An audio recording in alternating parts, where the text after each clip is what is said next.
This is day 3 of asking a professional chef to turn my potato fancy. First time we gotta peel potatoes. I'm not a patient human, so I'm gonna cut these. You can leave them whole. Fill this up with some cold water. Finish your salt in it. I'm gonna use these peelings. I gotta soak them. I wanna get all the water out. That's just gonna dry. These potatoes are about ready to pull off. I'm gonna dump these out onto a sheet tray real quick so they dry out for me. Add them to your potatoes. So it's mashing the potato.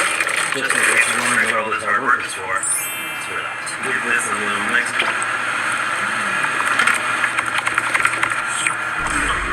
Here's my cheese. These are all those potato peels into a fryer.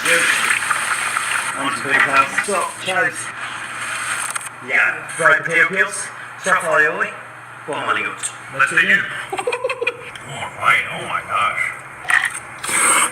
Holy crap. Truffle aioli? I'll take that home, chef.